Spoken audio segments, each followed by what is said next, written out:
আসসালামু আলাইকুম। কেমন আছেন সবাই? আশা করি আল্লাহর রহমতে বেশ ভালোই আছেন।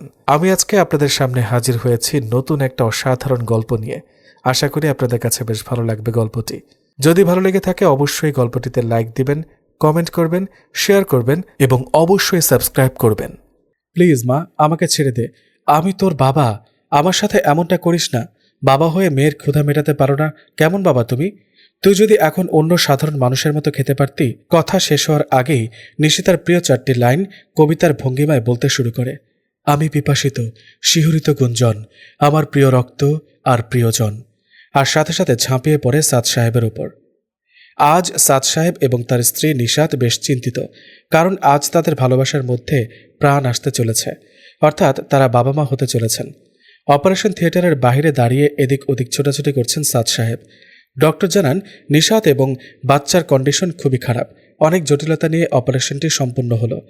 তোয়ালে মুড়ানো একটি বাচ্চা সাদ সাহেবের কোলে দিয়ে একজন নার্স বললেন, স্যার, মেয়ে হয়েছে। কিন্তু সাদ সাহেবের খুশি যেন ক্ষণিকের স্থায়ী। ডক্টর সাহেব এসে সাদের হাতে হাত রেখে নিশাতের গলায় থাকা ক্রেস্ট লকেটটি দিয়ে মাথা নাড়িয়ে চলে গেলেন। নিশাতের অকালে চলে যাওয়াটা সাদ সাহেবের জন্য ছিল বেশ যন্ত্রণাদায়ক। তাদের এই সুখ দুঃখের ভাগিদার হতে সেখানে কেউ ছিল না। শুধু বাড়ির জিনিসপত্র গুছানো আর পরিষ্কার করার জন্য একটি আয়া ছিল। মোটা অঙ্কের টাকা স্যালারি হিসেবে পাওয়াতে সে শুধু সাদ সাহেবদের বাসায় কাজ করত। সাদ সাহেব আর নিশাত পালিয়ে বিয়ে করেছিল। সাদ সাহেবের বাবার বেশ টাকা পয়সা থাকলেও নিশাত ছিল খুব গরিব ঘরের মেয়ে। কিন্তু দুই পরিবারের অমত অন্যখানে। সাদ সাহেব মুসলিম আর নিশাত খ্রিস্টান। কিন্তু গরিব ঘরের রাজকুমারী যাকে বলে, ঠিক তার থেকেও অধিক সৌন্দর্যের অধিকারী ছিল নিশাত। সাদ সাহেবের জ্ঞান এবং দক্ষতার কারণে তাদের খুব বেশি দিন কষ্টে থাকতে হয়নি। খুব শীঘ্রই সাদ সাহেবের পরিশ্রমে একটি দোতলা বিশিষ্ট বাড়ি কিনে ফেলেন। নিশাত নিরিবিলি খুব পছন্দ করত, যার কারণে সাদ সাহেব লোকালয় থেকে একটু দূরে এই বাড়িটি কেনেন। বাড়ির সামনে খোলা বাগান, এক পাশে দুটি দোলনা, একটি বড় আর একটি ছোট। ছোটটি ছিল নিশির জন্য। তারা মনে মনে ধরেই নিয়েছিলেন তাদের আগে একটি মেয়ে হবে, আর নাম দিবে নিশি। সাদ সাহেব এখনও নিশির চেহারা দেখেননি। মনে হলো এক অভিশাপ তার কোলে শুয়ে আছে। নিশির নড়াচড়া বন্ধ দেখে মুখ থেকে তোয়ালে সরিয়ে নিতেই সাদ সাহেব কেঁপে ওঠেন। সাথে সাথে দাঁড়িয়ে নিজের বুক থেকে একটু দূরে সরিয়ে নেন। অঝোর ধারায় ঘামছেন সাদ সাহেব। তিনি ভেবেছিলেন ফুটফুটে একটি বাচ্চা হবে নিশাতের। কিন্তু নিশিকে দেখে মনে হয়েছে তার গায়ে যেন কেউ কালো কালি লেপে দিয়েছেন। খুব বিশ্রী দেখতে হয়েছে নিশি। সাদা তোয়ালের মাঝে এ যেন এক কালো বাদুর। সাদ সাহেব আয়াকে ফোন দিয়ে হসপিটালে ডেকে নেয় এবং নিশিকে তার কোলে দিয়ে জানান নিশাত এই অভাগা মেয়েটিকে জন্ম দিতে গিয়ে তাকে ছেড়ে চলে গিয়েছে। আয়া ও নিশিকে দেখে খুব হতাশ হয় এবং বেশ দুঃখ পায়। আয়া জানত সাদ সাহেবরা পালিয়ে আসার পর তাদের পরিবারের সাথে কোনো যোগাযোগই রাখেননি তারা। আর এও জানে তিনি কাউকে কথা জানাবেন না, কারণ সাদ সাহেব ছিলেন খুব জেদি একজন মানুষ। আয়া তার নিজের পরিবারকে ডেকে নিয়ে আসে যাতে নিশাতের কবরের ব্যবস্থা করা হয়। আব্বু, আব্বু, মানুষের রগের নুডলস খেতে কেমন হয়? নিশির কথাতে ঘোর কাটে সাদ সাহেবের। 5 বছরের বাচ্চার মুখে এমন কথা শুনে একটুও বিব্রত হননি তিনি, কারণ নিশি যখন থেকেই কথা বলতে শিখেছেন তখন থেকেই এমন প্যারানর্মাল কথাবার্তা বলে আসছে। জানি না মামনি, কিন্তু তুমি যদি এই সবটুকু নুডলস শেষ করো তাহলে তোমাকে মানুষের রগ আর ধমনের নুডলস করে খাওয়াবো। ইয়ে। হ্যাঁ, দেখতে দেখতে 5টি বছর কেটে গেল এবং সাদ সাহেব বুঝতে পারেন নিশি অন্য সব মেয়েদের চেয়ে অনেকটাই আলাদা, তাই তিনি নিশিকে সবসময় চোখে চোখে রাখেন। কিন্তু নিশির কণ্ঠ হয়েছে বেশ মিষ্টি, অনেকটা কোকিলের স্বর যাকে বলে, আর খুব শান্ত স্বভাব তার। এই পর্যন্ত নিশির যতবার ঘুম ভেঙেছে সে কখনো কাঁদেনি। অন্যান্য বাচ্চারা দিনে যেখানে 36 বার কান্না করে সেখানে নিশি একবারও কান্না করেনি। ঘটনাটি সাদ সাহেব লক্ষ্য করলেও সেদিকে তেমন একটা ধ্যান দেননি তিনি। সাদ সাহেব অনেকবার চেষ্টা করেছেন নিশিকে বাইরে ফেলে আসার, কিন্তু নিশাতের কথা মনে পড়ায় আর এমনটি করার সাহস তার মনে জুটল না। একদিন দিনের বেলায় ঘরে চোর আসে। নিশি হাঁটতে শিখেছে সবে। সাদ সাহেব তা বুঝতে পেরে এক কোণে লুকিয়েছিলেন। যেই চোর নিশি রুমে প্রবেশ করল, সাদ সাহেব পেছন থেকে একটা ফুলের টব নিয়ে জোরে আঘাত করেন। সাথে সাথে সে মাটিতে অজ্ঞান হয়ে পড়ে আর মাথা ফেটে রক্ত বের হতে শুরু করে। রক্ত গড়িয়ে নিশির খাট অবধি পৌঁছে যায়। ঠিক তখনই নিশির হঠাৎ ঘুম ভেঙে যায়। সে হামাগুড়ি দিয়ে ফ্লোরে নেমে রক্তের ওপর বসে পড়ে, আর সে যতখানি সম্ভব রক্ত হাত দিয়ে তুলে রক্তের স্বাদ নিতে লাগলো। সাদ সাহেব তাড়াতাড়ি আয়াকে ডেকে সেখান থেকে নিশিকে সরিয়ে আনে আর পুলিশে ইনফর্ম করে দেয়। সাদ সাহেব প্রথমে এটিকে খুব সাধারণভাবে নেন, কিন্তু ঘটনা ঘটল এর পরের দিন। সকালে আয়া নিশিকে যে না খাবার মুখে তুলে দিয়েছিল, তার ডান হাতের কবজির রগ বরাবর নিশি সেখানে কামড় বসিয়ে দেয় এবং যতক্ষণ না পর্যন্ত রক্ত বেরিয়ে আসছে ততক্ষণ কামড়ে ধরেছিল। নিশির চোখগুলো খুব কালচে বর্ণের হয়ে আসছে ধীরে ধীরে। আয়া তা দেখে খুব জোরে চিৎকার করে। সাদ সাহেব নিশির রুমে ঢুকতে যাবেন, এমন সময় আয়া তাকে ধাক্কা দিয়ে মাটিতে ফেলে দেয় আর সেখানে কাজ করবে না বলে চিৎকার করতে করতে পালিয়ে যায়। সাদ সাহেব নিশির দিকে তাকিয়ে দেখেন নিশি চুপচাপ মাথা নিচু করে বসে আছে, আর তার বিছানায় ছিল ফোঁটা ফোঁটা রক্ত, কিন্তু তার শরীরে কোনো রক্তের দাগ নেই। নিশির হাত পেছনে, সে কিছু একটা লুকাতে চাইছে। সাদ সাহেব নিশির পেছনে গিয়ে দেখেন নিশির হাতে একটি রুমালের মতো কাপড়, আর সে এটা দিয়ে কিছু একটা ঢাকতে চাচ্ছে। সাদ সাহেব রুমালটি হাতে নিতে খেয়াল করলেন রুমালটি রক্তে ভেজা, আর সেটি খুলতেই সেখানকার ভেতর থেকে বেরিয়ে আসে একটি ছিন্ন বিচ্ছিন্ন হাতের আঙুল। সাদ সাহেব সেদিন খুব ঘাবড়ে যান, এত ছোট্ট বয়সে এত হিংস্রতা তার মেয়ের মাঝে দেখে। এরপর আজ তার 5 বছর। এর মাঝে অনেক ঘটনাই ঘটেছে, যেমন বাসার ছাদের কবুতরের মাথা হাত দিয়ে টেনে ছিঁড়ে ফেলা, জীবিত টিকটিকিকে ব্লেন্ডার মেশিনে ব্লেন্ড করা। তার চেয়ে বেশি অবাক করার বিষয় হলো সে তার কণ্ঠে একটা সুর তৈরি করেছে, যা সে গুনগুন করে গাইলে কোথা থেকে যেন সব বড় বড় ইঁদুর চলে আসতো, আর তার সে এগুলোকে খুব বিশ্রীভাবে হত্যা করত।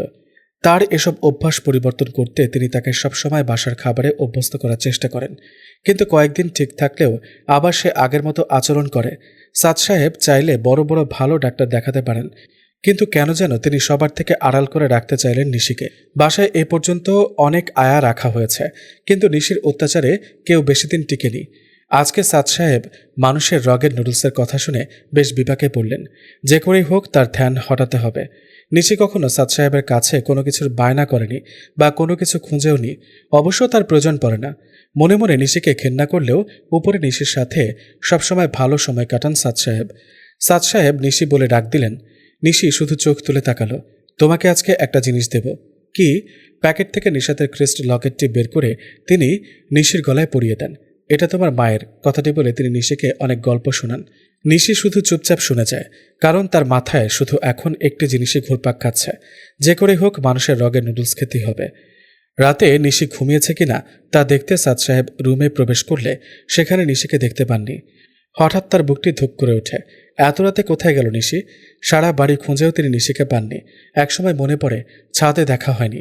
ছাদের কাছাকাছি যেতেই সাদ সাহেব নিশির কণ্ঠ শুনতে পায়। কার সাথে যেন ঝগড়া করছে সে।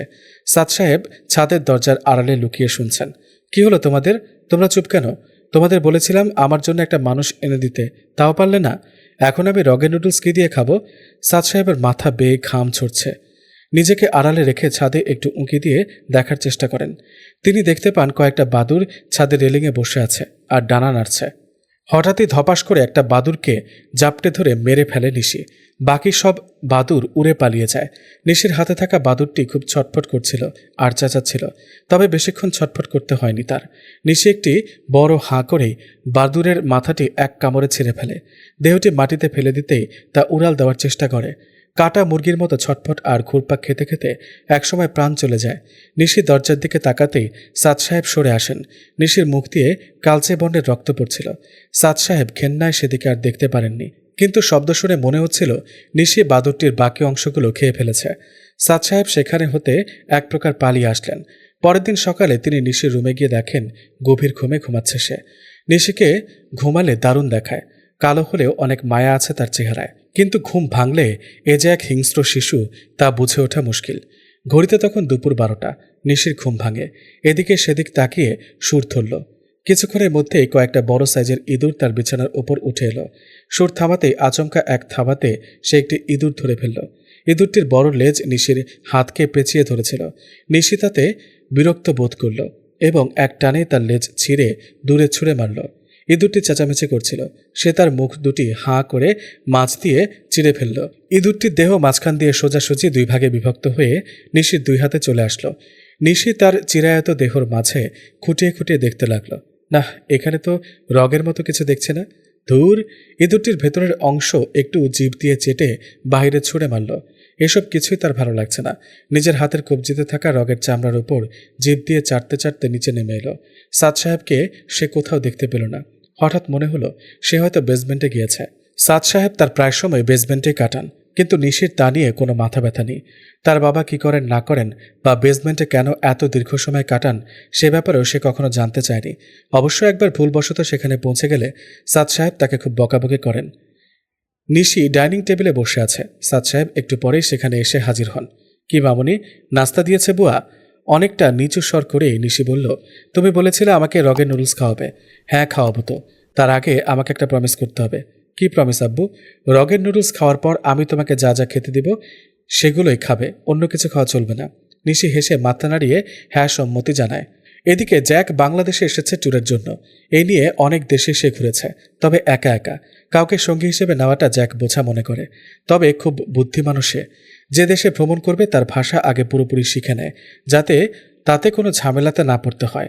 বাংলাদেশে নেমে বাড়ি ভাড়ার জন্য অনলাইনে সার্চ করতে লাগলো। অনেকগুলো বাড়ি দেখার পর অবশেষে তার একটি বাড়ি খুব পছন্দ হয়েছে। দোতলা বাড়ি, নিরিবিলিও আছে। একটি ক্যাব ভাড়া করে সে বাড়িটিতে চলে আসে। বাড়িটির সামনে এসে অনলাইনে দেওয়া নম্বরটিতে ফোন দেয় Jack. Hello sir, I'm Jack from America. Hello, yes sir, আমি অনলাইনে আপনার বাড়িটি দেখেছিলাম ভাড়ার জন্যে। বাহ, আপনি তো খুব ভালো বাংলা বলেন। তা কোথায় আপনি এখন? In front of your home. Okay okay, stay there, I will be here in 2 minutes। Okay sir. Saad সাহেব বাড়ির গেটে আসতেই জ্যাককে দেখতে পান। মাথায় টুপি, কাঁধে ব্যাগ, চোখে চশমা আর দেখতে সাদা চামড়ার বড়সড় একজন আমেরিকান। সাদ জ্যাককে নিয়ে ভেতরে আসেন এবং তাকে নিচতলায় তার রুম দেখিয়ে দেন। নিশি দূরে দাঁড়িয়ে হাসছে আর জ্যাককে এক নজর দেখছে। সাদ সাহেব কয়েকদিন আগে অনলাইনে তার বাড়িটি ভাড়া দিবেন বলে বিজ্ঞাপন দেন। সাইটটি ছিল যারা বাহির থেকে দেশে ট্যুর করতে আসবে তাদের জন্য, আর সেখানেই বাড়ি ভাড়ার বিজ্ঞাপন দেন সাদ সাহেব। জ্যাক ফ্রেশ হয়ে আসলে সাদ সাহেব তাকে পুরো বাড়িটি ঘুরে দেখান, সাথে নিশির সাথেও পরিচয় করিয়ে দেন। কিন্তু নিশি আড়াল হতে জ্যাককে দেখতে থাকে। সাদ সাহেব জ্যাককে জানান রাতে যেন সে তাদের সাথে খাবার খায়। ঘড়িতে রাত 10টা। নিশি জ্যাকের রুমে পর্দা ফাঁক করে লুকিয়ে তাকে দেখার চেষ্টা করল। জ্যাক তখন ইয়ারফোন লাগিয়ে গুগলের আশেপাশের কোথাও ঘুরতে যাওয়ার জায়গা আছে কিনা তা দেখে নেয়। হঠাৎ দরজার দিকে নজর দিতেই সে লক্ষ্য করল কালো দুটি চোখ আড়াল হতে তাকে দেখছে। উঠে দাঁড়াতেই সাদ সাহেব সেখানে এসে হাজির হন। তখন নিশিকেও দেখতে পায় জ্যাক। ভেতরে আসনি কেন নিশি? সাদ সাহেব নিশির মাথায় হাত রেখে, তোমাকে ওর ভালো লেগেছে মনে হয়। ও তাই, আচ্ছা দাঁড়াও। জ্যাক তার ব্যাগের ভেতর হতে কতগুলো চকলেট নিশির হাতে ধরিয়ে দিতেই নিশি সেগুলো না ধরে জ্যাকের হাত শক্ত করে ধরে ফেলে। জ্যাকের গায়ের রং খুব ফর্সা হওয়াতে হাতের কবজির রগগুলো খুব স্পষ্টভাবে বোঝা যাচ্ছিল। জ্যাক সেটাকে খুব স্বাভাবিকভাবেই নেয় আর তার হাতে চকলেটগুলো ধরিয়ে দেয়। Jack, let's go, dinner is ready. Yeah sure. Dining টেবিলে খাবার খুব সুন্দর করে সাজানো। অবশ্য 1 ঘন্টা আগেই সব রেডি করে কাজের বুয়াকে পাঠিয়ে দিয়েছেন সাদ সাহেব। জ্যাক, শুরু করো। আপনারা খাবেন না? না, আমি একটু ডায়েট করছি। আর নিশির তো সে অনেক আগেই খাওয়া হয়ে গিয়েছে। জ্যাক আর কথা না বাড়িয়ে খাওয়া শুরু করলো। প্রচণ্ড রকমের ক্ষুধা লেগেছে জ্যাকের। ডাইনিং টেবিলে জ্যাক আর নিশি সামনাসামনি বসেছে। নিশির এভাবে জ্যাকের দিকে তাকিয়ে থাকা এবার একটু বিরক্তির কারণ হলো।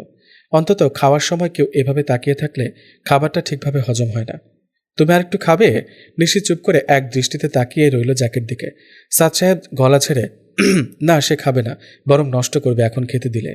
আপনাদের বাংলাদেশি খাবার কিন্তু খুব মজার, আরও একটু দেব? না হয়েছে, ব্যাস ব্যাস, পেট একদম ভরে গেল। ওয়াশরুমটা এদিকটা না? জি। জ্যাক ওয়াশরুমের দিকে এগোলো।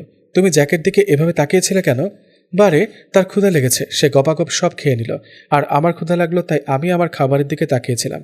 ছোট্ট এ বাচ্চার মুখে এই কথা শুনে খুব অবাক হন সাদ সাহেব, কারণ নিশি কেমনে বুঝল যে তার জন্যই এত আয়োজন করা হয়েছে। জ্যাক ফ্রেশ হয়ে তার রুমে চলে এলো। সাদ সাহেব, আর ইউ দেয়ার? ইয়াস। একটু এদিকটায় আসবেন? জি বলুন। দরজার লকটা কাজ করছে না, আর অনেক জার্নি করে এসেছি তো একটু রিল্যাক্স হয়ে ঘুম দিব। সে কি, আবার নষ্ট হয়ে গেল? আচ্ছা, আজকে রাতটা একটু ম্যানেজ করে নেন, আমি কাল সকালে ঠিক করিয়ে নিব। ওকে। নিশি তখনও একবার এদিকে আর একবার ওদিকে ছোটাছুটি করে জ্যাককে দেখার চেষ্টা করছিল। জ্যাক নিশির এসব আচরণ আর 10টা স্বাভাবিক বাচ্চার মতোই নিল। আব্বু, আব্বু, আমি যাই? না, এখন না, আরও একটু সময় লাগবে। প্রায় 10 মিনিট হওয়ার পর সাদ সাহেব জ্যাকের রুমে উঁকি দিলেন। খাবারে মেশানো ঔষধে কাজ করেছে। ঘুমের মাঝে অজ্ঞান হয়ে আছে জ্যাক। রান্নাঘরে ছুরি আছে। লাগবে না আব্বু, তুমি যে ক্রুশটি দিয়েছিলে তা আমি ধারালো করে রেখেছি, এটা দিয়েই কাজ চালিয়ে নিব। সাদ সাহেবের মনে হলো সে যেন এক বড় প্রফেশনাল সিরিয়াল কিলারের সাথে কথা বলছেন। নিশি দাঁতগুলো বের করে একটা মিষ্টি হাসি দিয়ে পা টিপে টিপে জ্যাকের রুমে প্রবেশ করল। জ্যাক নিশ্চিতভাবে গভীর ঘুমে আচ্ছন্ন হয়ে আছে। নিশি প্রথমে জ্যাকের মাথায় কয়েকবার হাত বুলিয়ে দেয়, তারপর নিজের গলা হতে ক্রুশের লকেটটি বের করে হাতে নেয়। লাইটের আলোতে খুব চকচক করছিল ক্রুশটি। তা দিয়ে জ্যাকের একটি হাতের কনুই থেকে শুরু করে কবজি অবধি সোজাসুজি বরাবর একটি টান দেয় নিশি। সাথে সাথে ভেতর থেকে রক্ত উঠে আসে। জ্যাকের কোনো নড়াচড়া নেই, শুধু শ্বাস প্রশ্বাস আছে তার। হাতের কাটা অংশের মাঝে নিশি 2 হাত ঢুকিয়ে হাতের চামড়া আর মাংস 2 দিকে চিরে ফেলে। গল গল করে রক্ত বেরিয়ে আসে ভেতর থেকে। নিশি তার মাঝে নাক ডুবিয়ে তার গন্ধ নেওয়া শুরু করে। এখনও রক কাটা হয়নি। রক ধরে একটি টান দিতে তার শরীর ঝাঁকুনি দিয়ে ওঠে। জ্যাক মারা যাচ্ছে। কিছুক্ষণ পা দুটি এদিক ওদিক ছোড়াছুড়ি করার পরই জ্যাকের শরীর নিস্তেজ হয়ে আসে। নিশি খুব নিখুঁত ও যত্ন সহকারে জ্যাকের গায়ের চামড়া ছাড়াচ্ছে। সবটাই আড়াল হতে দেখছিলেন সাদ সাহেব। মেয়ের এমন নৃশংসতা থেকে তার ঘেন্নায় বমি চলে আসে। প্রায় 2 ঘন্টার মতো লাগলো জ্যাকের শরীরে চামড়া ছাড়ানো শেষ। নিশির কালো শরীরে লাল রক্তে তাকে খুব বিশ্রী ও ভয়ঙ্কর দেখাচ্ছিল। নিশি রুমের দরজার দিকে আসতে দেখে সাদ সাহেব দৌড়ে ডাইনিং টেবিলের কাছে গিয়ে বসে পড়েন। মা, কি হলো? ছাল ছাড়ানো শেষ, এখন সেখান থেকে রগগুলো কেটে কেটে নিব, তাই একটা বাটি আনতে যাচ্ছি। আচ্ছা যাও মা। সাদ সাহেব নিশির সামনে খুব নর্মাল থাকার অভিনয় করলেন। এমন ভাব করলেন যেন মেয়ে আপেলের ছাল ছাড়িয়েছে। নিশির পায়ের রক্তের ছাপ ফ্লোরে স্পষ্ট বোঝা যাচ্ছিল, যা দেখে সাদ সাহেবের মাথা আরও ঘুরে ওঠে। নিশি জ্যাকের রুমে যেতেই সাদ সাহেব আবার আড়াল হতে দেখা শুরু করে। জ্যাককে দেখতে খুব ভয়ঙ্কর দেখাচ্ছিল।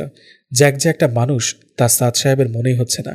এই ছোট্ট একটা ক্রুশ দিয়ে যে মানুষের গায়ের চামড়াও ছেড়ে ফেলা যায় তা সাদ সাহেব কখনো কল্পনা করতে পারেননি। নিশি রান্নাঘর থেকে ছুরি নিয়ে এসেছিল।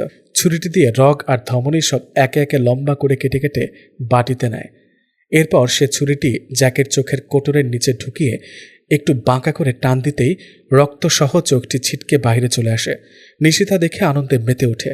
জ্যাকের লাশ যেন নিশির কাছে একটি খেলনার পুতুল। এভাবে 2টি চোখে উপড়ে ফেলেছিল নিশি। জ্যাকের লাশ প্রতিনিয়ত ভয়ঙ্কর রূপ ধারণ করছে, আর খুব বিদঘুটে গন্ধ আসছে তা দিয়ে। নিশি জ্যাকের মাংসওয়ালা বুকটা চিরে ফেলে আর পুরুষাঙ্গ কেটে দূরে ছুঁড়ে মারে। চিরা বুকের ভেতর নিশি তার ছোট্ট মাথাটি ঢুকিয়ে দেয়। ভেতর থেকে কী সব শব্দ আসছিল।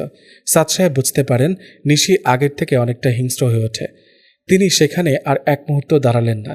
নিজের রুমে এসে মাথা চাপড়ে বসে পড়েন। পরের দিন সকাল হতে সাদ সাহেব সারা বাড়িতে রক্তের গন্ধ অনুভব করেন। নিশি রুমে গিয়ে দেখেন নিশি ঘুমাচ্ছে। তার কাছাকাছি যেতেই তিনি দেখতে পান নিশি রক্তমাখা কিছু একটা জড়িয়ে ঘুমিয়ে আছে। তার সারা শরীর রক্তে মাখামাখি হয়ে আছে। একটু ভালো করে লক্ষ্য করতে তিনি বুঝে গেলেন নিশি যেটা জড়িয়ে ধরে আছে সেটি হলো জ্যাকের হৃৎপিণ্ড। কাল রাতের কথা মনে হতে সাদ সাহেব দৌড়ে জ্যাকের রুমে গিয়ে পৌঁছান।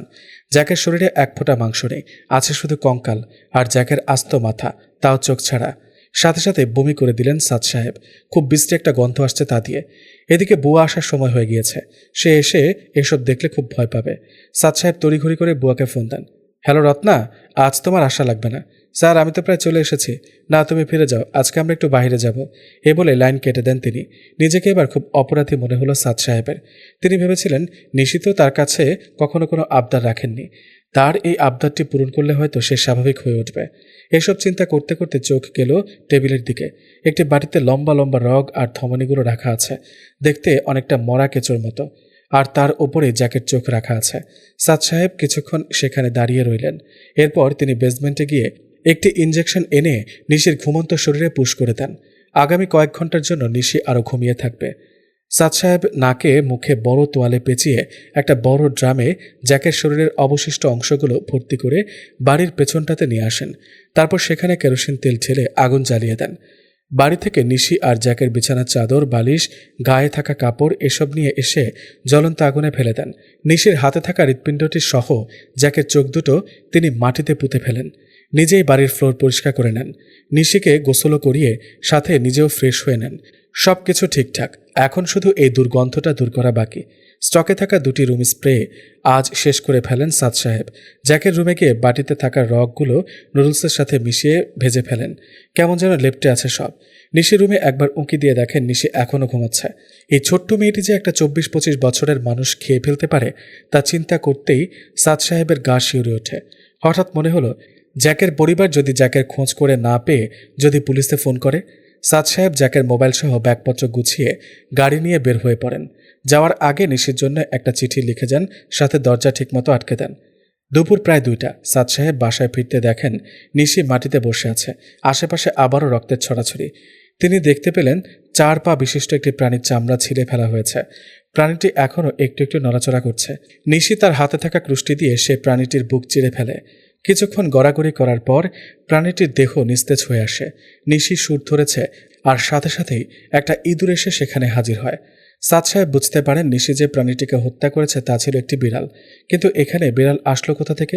দরজা তো তিনি বাহির থেকে লক করে গিয়েছিলেন, হয়তো জানলা দিয়ে এসেছে। এসব ভাবতে ভাবতে তিনি নিশির দিকে আবার তাকালেন। নিশি ততক্ষণে বিড়ালের কলিজাকে 2 ভাগে ভাগ করে মাঝে ইঁদুর দিয়ে খেতে শুরু করে। নিশির হাতের খাবারটা প্রায় স্যান্ডউইচের মতো দেখতে লাগছে। কাল একটা জিনিস আমার খুব ভালো লেগেছিল। বিড়ালের অবশিষ্ট কলিজাটি ইশারায় সাদ সাহেবকে দেখিয়ে নিশি আবারও বলে ওঠে, আমি রগের নুডলস খাবো না, আমি এটা খাবো। সাদ সাহেব সেখান থেকে চুপচাপ চলে আসেন আর ফ্রেশ হয়ে বেসমেন্টে চলে যান। বিকেলে তিনি নিশির রুমে নিশাতের কবিতার ডায়েরিটি নিয়ে যান। তোমাকে একটা কাজ দিব, করতে পারবে? নিশি তখন চামড়া ছাড়ানো বিড়ালের লেজ হাতে পেঁচিয়ে পড়েছিল। সেটা খুলতে খুলতে ইশারায় হ্যাঁ সম্মতি জানালো। এটা তোমার আম্মুর কবিতার ডায়েরি, তুমি সব কবিতা পড়বে আর শেষ পাতায় তোমার বানানো একটি ছোট্ট কবিতা লিখবে। নিশি সাদ সাহেবের হাত থেকে ডায়েরিটি নিয়ে পড়তে শুরু করে। নিশি আস্তে আস্তে পড়তে শুরু করে। খানিকটা আটকে আটকেই কবিতাগুলো পড়ছিল নিশি। নিশির কণ্ঠে নিশাতের কবিতাগুলো ভালোই মানিয়েছে। খুব মনোযোগ দিয়ে পড়ছিল নিশি। সে ফাঁকেই নিশির পাশ থেকে বিড়ালের কাঁটা লেজটি নিয়ে বাইরে ছুঁড়ে মারেন সাদ সাহেব। তারপর তিনি সেখান থেকে চলে এসে নিজের কাজে ব্যস্ত হয়ে পড়েন। কবিতাগুলোর প্রতি নিশি আসক্ত হয়ে পড়ে। সেগুলোর প্রতি অন্যরকম ভালো লাগা শুরু হয়। নিশি কলম নিয়ে শেষের পৃষ্ঠায় একটি ছোট্ট কবিতা লিখে নিচে নেমে আসে। খাবে না? না আব্বু। ওমা, কেন? পেট ভরে আছে। তা কবিতাগুলো পড়লে? হ্যাঁ, খুব ভালো লেগেছে। আমিও একটা লিখেছি। তা কি লিখেছ শুনি? আমি পিপাসিত শিহরিত গুঞ্জন, আমার প্রিয় রক্ত আর প্রিয়জন। নিশির এই কবিতাটি সাদ সাহেবের মোটেও পছন্দ হয়নি। আব্বু? হ্যাঁ বলো। ক্ষুধা লেগেছে, ভাত খাবো। নিশির মুখে ভাত কথা শুনে সাদ সাহেব খানিকটা অবাক হন, কিন্তু তিনি দেরি না করে ভাত নিয়ে আসেন আর নিশিকে নিজ হাতে খাইয়ে দেন। ইদানিং নিশি স্বাভাবিক আচরণ করছে। অন্য বাচ্চাদের মতো বায়না ধরে, দুষ্টুমি করে, গল্প শুনতে চায়। খুব সুন্দরভাবে দিন কাটছিল তাদের। হঠাৎ একদিন তাদের বাসায় পুলিশ আসে। নিশি তখন বাসার কাজের বুয়ার পিঠে চড়েছে, তাকে ঘোড়া বানিয়ে। স্যার, কাউকে খুঁজছেন? ইন্সপেক্টর মাসুদ জ্যাকের ছবি সাদ সাহেবের সামনে তুলে ধরেন। চেনেন একে? হ্যাঁ চিনি তো, আমার বাসায় এসেছিল ভাড়ার জন্য। কিন্তু কিন্তু কি? জ্যাক আমার বাসায় এক রাতে থেকে চলে যায়, তার জিনিসপত্র সব নিয়ে।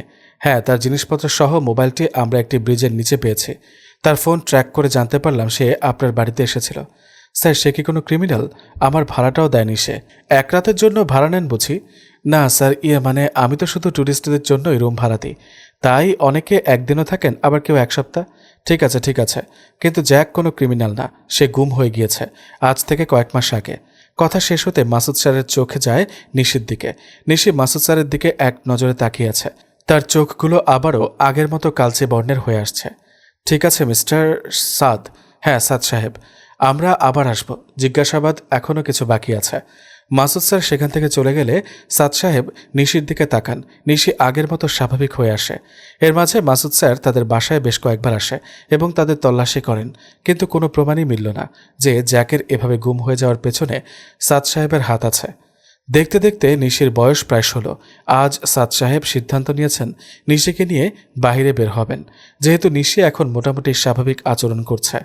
বাইরে থেকে ঘুরে আসলে হয়তো তার আরও ভালো লাগবে। সাদ সাহেব রাতের খাবার বাইরে খাবেন বলে নিশিকে জানান। নিশি এই প্রথম বাইরের জগতে পা দিতে চলেছে। অনেক খুশি সে। এতদিন শুধু আশেপাশের জায়গাগুলোতে নিয়ে গিয়েছেন সাদ সাহেব, আর তার পড়াশোনা সহ যাবতীয় প্রয়োজনীয় জিনিস সবকিছুর ব্যবস্থা সাদ সাহেব বাসায় করে রেখেছেন। একটি কালো বেল্টে মায়ের ক্রুশটি লাগিয়ে গলায় পরে নিশি। বাসা থেকেও আধুনিকতার ছোঁয়া পেয়েছে নিশি। কই মা? এই তো আর 2 মিনিট। গাড়িতে এসে নিশি বসতেই, এতক্ষণ লাগে? আজ প্রথমবার দূরে কোথাও যাচ্ছি, একটু সাজুগুজি তো করতেই হবে। Yeah, you look pretty. নজর দিও না তো। আচ্ছা চলো। চারপাশের বড় বড় বাড়ি, রাস্তার 2 পাশে থাকা লাইট, রেস্টুরেন্টগুলোতে বাজতে থাকা মিউজিক, এত মানুষের ভিড় এসব আগে কখনো দেখেনি নিশি। রাতের লাইটগুলোতে নিশির চোখ জ্বলজ্বল করছিল। খাবার খেয়ে ফেরার পথে নিশি বায়না ধরল সে ড্রাইভিং করবে। কিন্তু মা, তুমি এখনও ঠিকঠাক গাড়ি চালাতে পারো না, আর তোমার কাছে লাইসেন্সও নেই। অনেকটা গম্ভীর স্বর করে নিশি সাদ সাহেবকে বলল। তুমি দিবে কি দিবে না? ওকে, কিন্তু সাবধানে আর খুব ধীরে চালাতে হবে গাড়ি। নিশি খুশিতে সাদ সাহেবকে জড়িয়ে ধরে। সাদ সাহেবের কেমন যেন মনে হলো নিশাতের কথা খুব মনে পড়ছে তার। আজ নিশির জন্য তার মনে কোনো ঘেন্না নেই। নিশাতকে দেওয়া কথাগুলো চিন্তা করলেই নিশির প্রতি খারাপ লাগাটা তার মনে কাজ করে না। নিশি খুব জোরেই ড্রাইভ করছিল আর লাউড ভলিউমে গান বাজছে। নিশির এই পাগলামি দেখতে সাদ সাহেবের বেশ ভালোই লাগছিল। জানো বাবা, আজ আমি ভীষণ খুশি। নিশি রাস্তা থেকে নজর সরিয়ে পেছনে সাহেবের দিকে তাকাতেই গাড়ির নিচ দিয়ে কি যেন চাপা পড়ে গেল। নিশি তড়িঘড়ি করে ব্রেক চেপে ধরে কোনো রকম গাড়ি থামিয়ে নেয়। গাড়ি থেকে নামতেই তারা দেখতে পায় সাদ সাহেবের বয়সী একজন রাস্তার ধারে পড়ে আছে। রাত অনেক হয়েছিল, তাই রাস্তাও ছিল বেশ ফাঁকা। আশেপাশে আর কোনো গাড়িও নেই। নিশি কাছাকাছি যেতেই লোকটার রক্ত রাস্তা গড়িয়ে নিশির পায়ের জুতায় স্পর্শ করে। মা, চল এখান থেকে, কেউ দেখেনি আর সে মারা গেছে। এখানে থাকলে আমাদের বিপদে পড়তে হবে। পেছন থেকে দাঁড়িয়ে নিশিকে বারবার ডাকছিলেন সাদ সাহেব, কিন্তু নিশির কানে এসব কিছুই পৌঁছায়নি। সাদ সাহেব কাছে এসে তার কাঁধে হাত রাখতেই সাদ সাহেবকে ধাক্কা দিয়ে রাস্তায় ফেলে দেয় নিশি। রাস্তার ধারে থাকা ল্যাম্প পোস্টের আলোতে সাদ সাহেব দেখতে পান নিশির চোখগুলো ধীরে ধীরে কালচে বর্ণের হয়ে আসছে। নিশি আস্তে আস্তে লাশটির সামনে গিয়ে রক্তের উপর হাঁটু গেড়ে বসে পড়ে। সাদ সাহেব বুঝে উঠতে পারছেন না যে ঠিক কী হতে চলেছে। সাদ সাহেব বেশ ঘাবড়ে গেলেন। আশেপাশে কেউ যদি দেখে ফেলে তাহলে মহা বিপদে পড়তে হবে তাদের। হঠাৎ নিশি সেখানে কবিতা বলতে শুরু করে। ভালোবাসা এক মধুর অনুভূতি, হিংস্রতা হতে মুক্ত, স্বর্গ হতে আসা, সুখের সংসার গড়িব এক, আমার এই প্রত্যাশা। এটা তোমার মায়ের কবিতা ছিল। নিশি হাত দুটো রক্তে মিশিয়ে চোখের উপর তুলে ধরে। তার হাত দুটো কাঁপতে থাকে। কাঁপা কণ্ঠে নিশি, হ্যাঁ, আম্মুর এই কবিতা আমাকে এসব থেকে দূরে নিয়ে এসেছে। এখন কবিতার সাথে আবারও এক বাস্তবতার মিল হবে, কিন্তু তা হবে শেষ পৃষ্ঠা থেকে। সাদ সাহেবের মনে পড়ে গেল নিশির সেই কবিতা, যেটা সাদ সাহেবের মোটেও পছন্দ হয়নি। তিনি আর কোনো উপায় খুঁজে না পেয়ে নিশিকে গাড়িতে বসে অপেক্ষা করতে বললেন। নিশি গাড়িতে বসতেই সাদ সাহেব ড্রাইভিং সিটে বসে তাড়াতাড়ি গাড়ি স্টার্ট করেন। আব্বু, কি হচ্ছে এসব?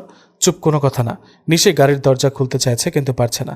সাদ সাহেব সেখান থেকে যত দ্রুত সম্ভব স্থানটি ত্যাগ করেন। বাসায় এসেছে পর্যন্ত নিশি পাগলামি করছে। তার যেন এখন কিছুই ভালো লাগছে না। তুমি ফ্রেশ হয়ে আসো, কাল সকালে তোমার সাথে কথা বলছি। না, আগে বলো তুমি এমনটা কেন করলে? যা করেছি তোমার ভালোর জন্যই করেছি। ক্ষুধার্তের মুখ থেকে খাবার কেড়ে নিয়ে তুমি বলছো ভালোর জন্য করেছো এসব? কি যাতা বলছো তুমি? একজন মানুষ অন্য একটা মানুষের খাবার কখনো হতে পারে না। কথাগুলো শেষ করে নিজেই চুপ হয়ে যান সাদ সাহেব। কি হলো, থেমে গেলে কেন? বলো, কি বলবে আরো বলো। তুমি নিজের রুমে যাও। নিশির নাক ছেড়ে নিজের রুমে চলে গেল। অনেক বছর পর নিশির কণ্ঠে তিনি আবার সেই চেনা সুরটি শুনতে পান। তখনই কয়েকটা ইঁদুর সাদ সাহেবের পা তলিয়ে নিশির রুমের দিকে চলে যায়। অনেকগুলো পাখির ডানা ঝাপটানোর শব্দ শুনতে পান। আবারও সেই বাদুরগুলো এসেছে। সাদ সাহেব একটি দীর্ঘশ্বাস ফেলে বেসমেন্টে চলে যান। রুমটির আলো জ্বালাতেই দেওয়ালে টাঙানো নিশাতের তোলা তার বড় ছবিটি দেখতে পান। ছবিটিকে ঘিরে একপাশে সারা দেওয়াল জুড়ে নিশাতের ছবি। একটি চেয়ার টেনে চোখে চশমা লাগিয়ে নিশাতের নীল রঙের ডায়েরিটা আবারও পড়া শুরু করেন। প্রতিদিনের কাজ। আশেপাশে আরও অনেকগুলো বই। মোটামুটি লাইব্রেরির মতো দেখায় রুমটি।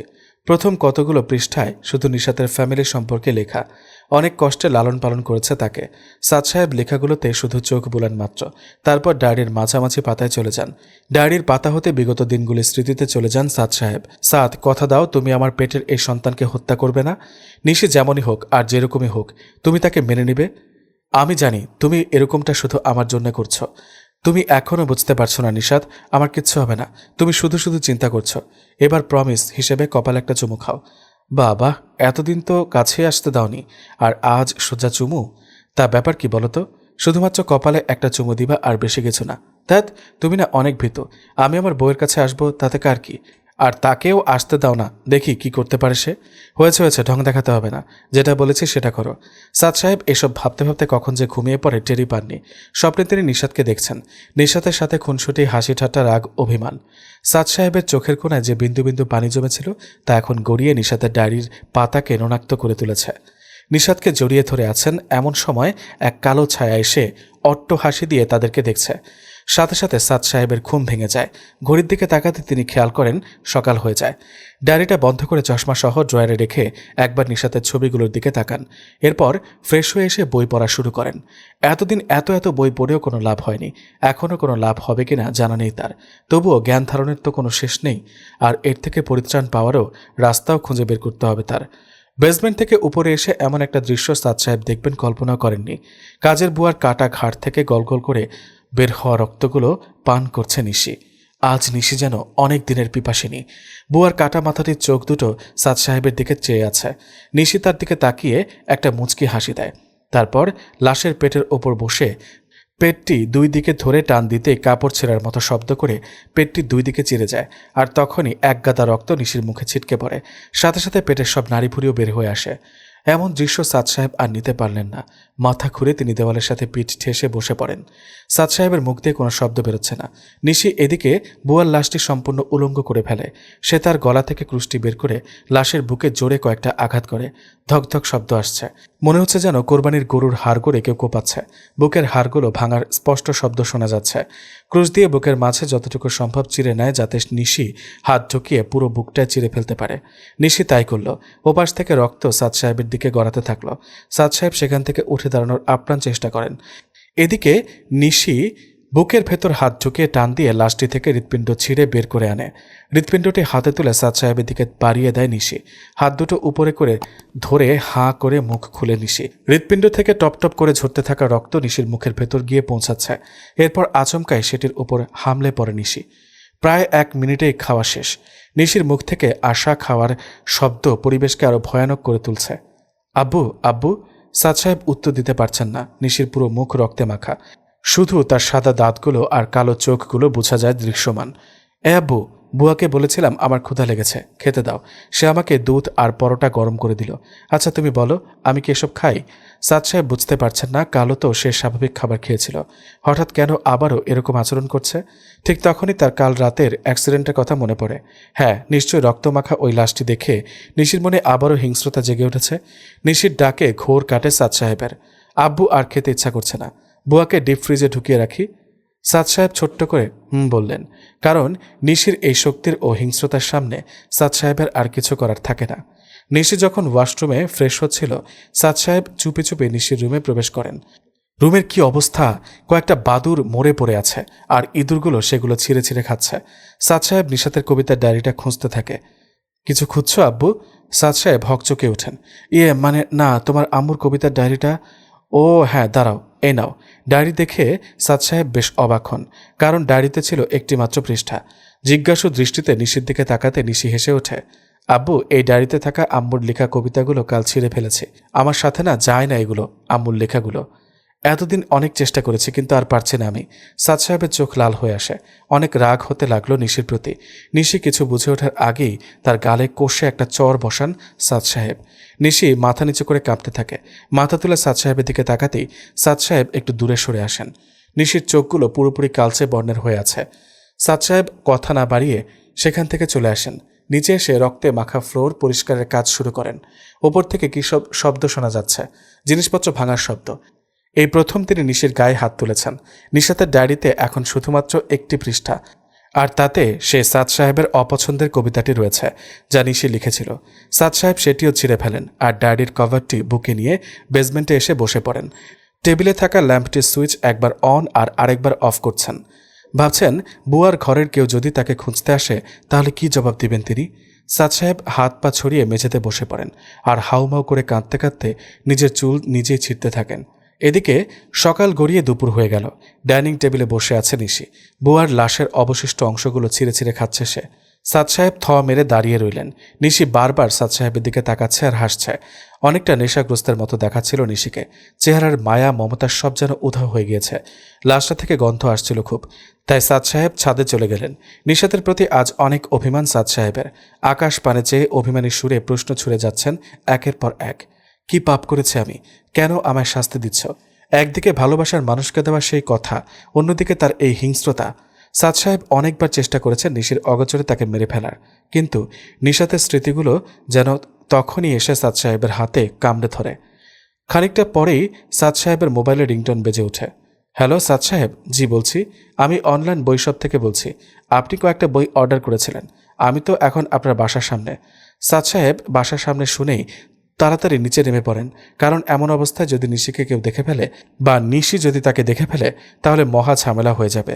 সাদ সাহেব নিচে নামতে দেখেন নিশি দরজার দিকে এগোচ্ছে, আর তার হাতে ছিল বুয়ার একটি হাত, যা থেকে নিশি আঙুলগুলো ছিঁড়ে ছিঁড়ে চিবিয়ে খাচ্ছিল। সাদ সাহেব দৌড়ে কোনো রকম নিশির সামনে গিয়ে তাকে থামান। তুমি খাবার শেষ করো, আমি দেখছি। নিশি চলে গেলে সাদ সাহেব দরজা খুলে বইগুলো সংগ্রহ করেন। স্যার, এখানে আপনার একটা সাইন লাগবে। আমার কলমের কালিও শেষ, আপনার থেকে একটা কলম হবে? জি, আপনি একটু ওয়েট করুন। সাদ সাহেব কলমের জন্য ভেতরের রুমে যান। রুমে গিয়ে কলম হাতে নিতেই সাদ সাহেব চিৎকার চেঁচামেচির শব্দ শুনতে পান। এটা তো সেই ডেলিভারি বয়ের কণ্ঠ। শিট, দরজা আটকাতে ভুলে গিয়েছিলাম। সাদ সাহেব দৌড়ে আসতে তিনি দেখেন নিশি লাস্টের কলিজা ডেলিভারি বয়ের দিকে হাত দিয়ে বাড়িয়ে দাঁড়িয়ে আছে। এই ছেলে শোনো, একদম নড়াচড়া করবে না। আমি না বলা পর্যন্ত তুমি কিচ্ছু করবে না।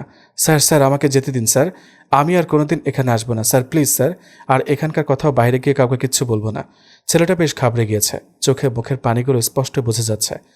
তুমি থামবে? বাবা, বাসি খাবার খেতে ইচ্ছে করছে না আর। নিশির মুখে এমন একটা কথা শুনে এবার বেচারা সত্যি সত্যি কেঁদে দিল। নিশি, তুমি এরকম কিছুই করবে না, আমার দিকে তাকাও। নিশির চোখাচোখি হতেই সাদ সাহেব নিশির চোখগুলো পুরোটাই কালো বর্ণের দেখতে পান। বাবা, ক্ষুধা লেগেছে তো? সাদ সাহেব অবাক হলেন। একটা মানুষ খেয়ে ফেলার পরেও নিশির পেটে এত জায়গা কি করে আসলো? তাহলে কি নিশি আগে থেকে আরও হিংস্র ও ক্ষুধার্ত হয়ে উঠছে? এদিকে ছেলেটির প্যান্ট ভিজে প্রস্রাব ফ্লোরে গড়িয়ে এলো। তা দেখে নিশির খুব হাসি পায়। আরে তুমি চাপ নিও না, তোমাকে এক চাপেই খেয়ে নিব। ছেলেটি দৌড়ে দরজার দিকে আগানোর আগেই নিশি সেখানে পৌঁছে যায়। কিরে, কষ্ট দিয়ে যদি মরতে না চাস তাহলে চুপচাপ দাঁড়িয়ে থাক। কলিজার দিকে ইশারা করে, এটা শেষ হতেই তোর পালা। ছেলেটি ধাক্কা দেয় নিশিকে, ধাক্কা দিয়ে দরজা থেকে সরানোর চেষ্টা করে। আর তার হাত দুটি অনিচ্ছায় নিশির বুকে গিয়ে স্পর্শ হয়। নিশি এবার রেগেমেগে আগুন হয়ে যায়। সাদ সাহেবের ডাকাডাকি কিছুই শুনতে পায় না সে। ছেলেটি লজ্জা ভয় দুটোর মাঝেই আটকা পড়ে যায়। নিশি তার হাতে থাকা কলিজাটি দূরে ছুঁড়ে মারে। ছেলেটির গালের সজোরে একটা আঘাত করতে মাটিতে লুটিয়ে পড়ে। সাদ সাহেব এসে নিশিকে পেছন থেকে চেপে ধরে। পালাও এখান থেকে। সাদ সাহেব নিশিকে যতটা সম্ভব চেপে ধরে আছেন। এখানে কখনো আসবে না, আর এসব কথা যদি বাইরে বলো তাহলে তোমারই ক্ষতি। ছেলেটি এক প্রকার যান হাতে নিয়ে সেখান থেকে পালালো। ছেলেটি সেখান থেকে চলে যাওয়ার পরই নিশির শরীর শান্ত হয়ে আসে। সাদ সাহেব নিশিকে ছেড়ে দিতেই নিশি সাদ সাহেবের গলা চেপে ধরে। কেন এরকম করলি তুই? অন্যজনের খাবার ছিনিয়ে নিতে বেশ ভালো লাগে তোর? আজ তোকেই মেরে খাবো। নিশি, কি হচ্ছে সব? ছাড় বলছি। তোমাকে ছেড়ে দিব? তোমাকে? এর আগেও তুমি আমার মুখ থেকে খাবার ছিনিয়ে নিয়েছ। কেন ছাড়বো? যাতে তুমি আবার আমার খাবার কেড়ে নিতে পারো? এসব কি বলছিস তুই? তোর মাথা ঠিক আছে? তুমি আজকে মস্ত বড় ভুল করে ফেললে আব্বু, মস্ত বড়। প্লিজ মা, আমাকে ছেড়ে দে। আমি তোর বাবা, আমার সাথে এমনটা করিস না। বাবা হয়ে মেয়ের ক্ষুধা মেটাতে পারো না? কেমন বাবা তুমি? তুই যদি এখন অন্য সাধারণ মানুষের মতো খেতে পারতি। কথা শেষ হওয়ার আগেই নিশি তার প্রিয় 4টি লাইন কবিতার ভঙ্গিমায় বলতে শুরু করে। আমি বিপাসিত শিহরিত গুঞ্জন, আমার প্রিয় রক্ত আর প্রিয়জন। আর সাথে সাথে ঝাঁপিয়ে পড়ে সাদ সাহেবের ওপর। সাদ সাহেব নিশির মুখ চেপে ধরে নিশি থেকে নিজেকে ছাড়িয়ে নেওয়ার আপ্রাণ চেষ্টা চালায়। নিশি তার দাঁতগুলো বারবার সাদ সাহেবের ঘাড়ে বসাতে চায়। সাদ সাহেব এবার চিৎকার দিয়ে ওঠে, আমি তোর বাবা নই। নিশি চমকে ওঠে এবং মুহূর্তে সাদ সাহেবের ওপর থেকে উঠে দাঁড়ায়।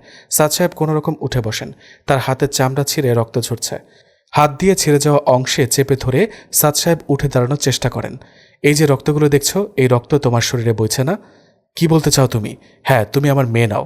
তুমি একটা শয়তানের মেয়ে, একটা রাক্ষসের মেয়ে। নিশি পেছপা হয়ে একটু দূরে সরে আসে। তুমি কখনো আমার কাছে জানতে চাওনি তুমি এমন কেন? তোমার খাবার হিসেবে সাধারণ খাবার পছন্দ না কেন? জানতে চাইবেই বা কি করে? রাক্ষসের মেয়ে তো রাক্ষসী হবে। তোমাকে খেতে চেয়েছি দেখে এমনটা বলছো? তোমাকে নিষাদ গর্ভে ধারণ করেছিল ঠিকই, কিন্তু তুমি আমার মেয়ে নাও। কি বলতে চাও স্পষ্ট করে বলো। নিশাত আর আমি যখন ঘর থেকে পালিয়ে আসি তখন কাউকে জানাইনি। আমরা পালিয়ে আসার আরও কয়েক বছর আগেই গোপনে বিয়ে করেছিলাম। বাসা যখন জানতে পারে আমাদের কেউ মেনে নেয়নি, কারণ তোমার আম্মু ছিল খ্রিস্টান। আমরা পালিয়ে অনেক দূরে চলে এসেছিলাম। আমার বাবা আমাদের খোঁজার জন্য পুলিশ লাগিয়ে দিয়েছিলেন। ধরা পড়লে হয়তো জানেই মেরে ফেলতেন। আমরা পুলিশ থেকে বাঁচতে একটা জঙ্গলের ভেতর ঢুকে পড়ি। হাঁটতে হাঁটতে আমরা অনেক ঘন জঙ্গলে পৌঁছে যাই, আর সেখানে একটি পরিত্যক্ত বাড়ি পেয়ে আমরা মনে মনে খুশি হই। নিশাত বাড়িটির ভেতরে যাওয়ার সাহস না করলেও আমি জোর করে তাকে সেখানে নিয়ে যাই। কেই বা জানতো সেখানে কি? বলো আব্বু বলো। আমরা বাড়ির প্রথম রুমটায় পরিষ্কার করে নিই। আমাদের কাছে তখন কোনো প্রকার খাবার ছিল না, শুধু কয়েকটা পানির বোতল, কাপড় চোপড় আর বেশ কিছু টাকা। বাড়িটিতে যাওয়ার সময় কিছু ফল গাছ নজরে পড়েছিল, তা আনতে যেতে চাই। নিশা তো আমার সাথে সাথে যেতে চায়, কিন্তু অনেক হাঁটাহাঁটি আর রুম পরিষ্কার এসব নিয়ে অনেক ক্লান্ত হয়ে পড়ে সে। আমি তোমার আম্মুকে রুমেই আমার জন্য অপেক্ষা করতে বলি। এরপর আমি ফল আনতে বেরিয়ে পড়ি। এরপর কি হলো? আমি ফিরে এসে নিশাতকে নগ্ন অবস্থায় দেখতে পাই। নিশাত আমাকে দেখে চমকে ওঠে।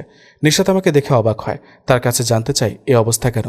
সে জানায় আমি তার সাথে এতক্ষণ ছিলাম এবং আমাদের মাঝে শারীরিক সম্পর্ক হয়, কিন্তু আমি আসলে ছিলাম না, মাত্রই তো যাই তখন। আর বুঝতে বাকি রইল না কি হয়েছে। নিশ্চয়ই অন্য কেউ আমি সেজে নিশাতের সাথে এসব করেছে। আমরা দুজনেই বেশ ঘাবড়ে যাই। এরপর আমরা যত দ্রুত সম্ভব সেখান থেকে চলে যাই অন্য কোথাও। আমাদের দিন ভালোই কাটছিল, একটা ভালো চাকরিও জোগাড় করে ফেলি, সে থেকে ব্যবসা। কিন্তু এর মাঝে দেখা দিল আরেক সমস্যা। নিশাত আমাকে তার কাছে আসতে দিত না, সবসময় দূরে দূরে থাকত। অনেক জোরাজোরি করার পর নিশাত জানায় সে স্বপ্নে একজনকে দেখত, খুব কালো আর বিশ্রী। সে তোমার মায়ের স্বপ্নে এসে জানাতো তার একটি বাচ্চা মেয়ে হবে, আর সে হবে মানুষ খেকো, আর তার যদি কোনো ক্ষতি হয় তাহলে আমাকে মেরে ফেলবে। আমি প্রথমে তেমন গুরুত্ব দিইনি, কিন্তু নিশাতের যখন প্রতিদিন রাতে ঘুম ভেঙে যেত আর সেই স্বপ্নের কথায় নিশাত আমাকে জানাতো, তখন ব্যাপারটা নিয়ে বেশ চিন্তায় পড়ে যায়। কারণ নিশাতের সাথে যা হয়েছিল সে বাড়িটায়, তারপর এমন স্বপ্ন, সব মিলিয়ে আমরা বেশ ভয়ে থাকতাম। আমিও আর নিশাতের কাছাকাছি যেতাম না। তুমি জন্মগ্রহণ করার কদিন আগেই নিশাত নতুন আরেকটি স্বপ্ন দেখে। যতদিন পর্যন্ত তার অস্তিত্ব থাকবে ততদিন পর্যন্ত নিশির যে হিংস্রতা থাকবে তা দিন দিন বাড়বে। আমি একসময় তোমাকে হত্যা করতে মরিয়া হয়ে উঠি, কিন্তু তখনও নিশাত আমার কথা চিন্তা করে আমাকে দিয়ে প্রমিস করিয়ে নেয়, তুমি যেমনই হও না কেন তোমার খেয়াল যেন আমি রাখি, আর তার গলার ক্রুশটা যেন তোমাকে দিই। তারপর তোমাকে জন্ম দিতে গিয়েই আমার নিশাতের মৃত্যু হয়। তুমি পৃথিবীতে আসার পরও তোমাকে অনেকবার হত্যা করতে চাই, কিন্তু তখনও তোমার মায়ের স্মৃতি এসে আমাকে বাধা দিত। দেখতে দেখতে তুমি একটু বড় হও, তোমার চেহারায় যেন নিশাতের মায়া রয়েছে। তোমার কণ্ঠ আর নিশাতের কণ্ঠ হুবহু একই। আর আমি সেদিনই বেশ অবাক হই যেদিন প্রথম এই সুরটি তোমার মুখে শুনি। নিশাত আমার বুকে মাথা রেখে সেই সুরটি তুলত। এসব দেখে তোমার জন্য আমার মনে বাবার ভালোবাসার জন্ম হয়। মরিয়া হয়ে উঠি তোমাকে কিভাবে যে সাধারণ করতে পারি এই নিয়ে ভাবতে ভাবতে। বেসমেন্টে অনেকগুলো বই পড়ে আছে এসব বিষয়ে। এখনও যে ছেলেটি এসেছিল সে এই বিষয়ের বইগুলো নিয়ে এসেছিল। বিশ্বাস না হলে প্যাকেট খুলে দেখো। কথাগুলো শেষ হতে সাদ সাহেব একটি দীর্ঘ শ্বাস ফেলে নিশির দিকে তাকান। নিশি কাঁদছে, অঝোর ধারায় কাঁদছে। সাদ সাহেব নিশিকে কখনো কাঁদতে দেখেনি। সাদ সাহেব কোনো রকম সামলে বেসমেন্টের দিকে এগোতে থাকেন। এতদিন নিশি তার নিজের আচরণগুলো নিয়ে কখনো ভাবেনি, কিন্তু আজ নিশির নিজেকে সত্যি একজন পিশাচিনী মনে হলো। কান্না জড়িত কণ্ঠে নিশি বলল, আমার আম্মুর একটা ডায়েরি ছিল যেটা তুমি আমাকে কখনো পড়তে দাওনি, আজকে সেটা দিবে? বেসমেন্টের বড় টেবিলের ওপর রাখা আছে, যাও নিয়ে আসো। নিশি কখনো সেখানে যায়নি, আজ প্রথম সেখানে গিয়ে নিশাতের এত সব স্মৃতি দেখে নিশি বেশ অবাক হয়। একটা মানুষ আরেকটা মানুষকে কিভাবে এতটা ভালোবাসতে পারে, যার দরুন সে একটা রাক্ষসের মেয়েকেও লালন পালন করে। নিশি ডায়েরিটি নিয়ে বাড়ির দরজার দিকে এগোতে থাকে। কোথায় যাচ্ছ তুমি? এটা আমার থাকার জায়গা না, আমি চলে যাচ্ছি। সাদ সাহেব নিশিকে অনেকভাবেই আটকানোর চেষ্টা করেন, কিন্তু নিশি জোরপূর্বক সেখান থেকে বেরিয়ে আসে। সাদ সাহেব কিছুটা আহত হওয়াতে নিশিকে আর ধরে রাখতে পারেনি। নিশি চলে যাওয়ার পর সাদ সাহেব ফ্লোরে বসে পড়েন। আজ যেন তিনি সর্বহারা হয়ে যান। কিছুক্ষণ পর নিজের শার্টের কলারের বোতামে নজর যায় তার, যেখানে নিশিকে দেওয়া ক্রুশের লকেটটি ঝুলছিল। সাদ সাহেব বোতাম থেকে ক্রুশটি ছাড়িয়ে নিয়ে পকেটে পুরে নেন আর প্রাথমিক চিকিৎসার জন্য নিজের রুমে চলে যান। সাদ সাহেব শুয়ে শুয়ে ভাবছেন কোথায় যেতে পারে মেয়েটা। আবার এটাও ভাবছেন হয়তো যার মেয়ে তার কাছে ফিরে গেল, কারণ নিশাতের ডায়েরিটাতে সবকিছু লেখা রয়েছে। এসব ভাবতে ভাবতে অনেকটা রাত হয়ে যায়। যখন চোখটা ঘুমে বন্ধ হয়ে আসলো ঠিক তখনই বাড়ির বেল বেজে উঠল। সাদ সাহেব কলিং বেলের শব্দ শুনতেই দৌড়ে দরজার কাছে আসেন। নিশি ফিরে এসেছে এই ভেবে, কিন্তু দরজা খুলেই তিনি একজন মধ্যবয়স্ক লোককে দেখতে পান। আসসালামু আলাইকুম সাহেব। ওয়ালাইকুম আসসালাম। কে আপনি? সাহেব, আমি শাওরিনের উনি। এত রাত হইল, হে এখনো বাড়িতে আহে নাই, তো তাই তারে নিতে আইছিলাম। তার কথা শুনে সাদ সাহেবের কপাল বেয়ে টপ টপ করে ঘাম ঝরতে থাকে। একটু গলা ছেড়ে সাদ সাহেব বলেন, কিন্তু শাওরিন তো সে বিকেলবেলা চলে গিয়েছে, বলল আজ তার শরীরটা ভালো লাগছে না, আগামী মাসের টাকাটাও নিয়ে গেল। কেন, সে বাসায় যায়নি? কি বলেন সাহেব, সে তো এখনো বাসায় ফিরে নাই সাহেব। ভেতর থেকে গন্ধ হইতেছে, কোনো ইন্দুর টিন্দুর মরছে নাকি? আরে, তোমার বউ এখনো বাসায় ফেরেনি আর তুমি এখানে গন্ধ শুকছ? তোমার বউকে ফোন করো। সাহেব, কাল আমাদের বিবাহবার্ষিকী, সে নিশ্চয়ই অন্য বাড়িতে গেছে কাম করে টেহা নিতে। ওই যে দেখলেন না, আপনার থেকেও যে নিল। কথাটি শুনে সাদ সাহেবের বুক ধক করে ওঠে। নিজেকে এবার শেষ করে ফেলতে ইচ্ছে করে তার। লোকটার মুখে উজ্জ্বল হাসি সাদ সাহেবের বুকটা কুকড়ে খাচ্ছিল। আচ্ছা সাহেব, আমি তাহলে এখন যাই। সাদ সাহেব সেখানে দাঁড়িয়ে থেকে লোকটির চলে যাওয়া দেখছিল। নিশিকে যে করেই হোক খুঁজে বের করতে হবে, না হলে যে এমন আরও মাসুম জীবন চলে যাবে। নিশি হাঁটতে হাঁটতে বাড়ি থেকে অনেকটা দূরে চলে এসেছে। রাতের কয়টা বাজে তার জানা নেই, কিন্তু আশেপাশের অবস্থা দেখে মনে হচ্ছে রাত অনেক হয়েছে। মাঝে মাঝে রাস্তায় একটা দুইটা গাড়ি দেখা যাচ্ছে।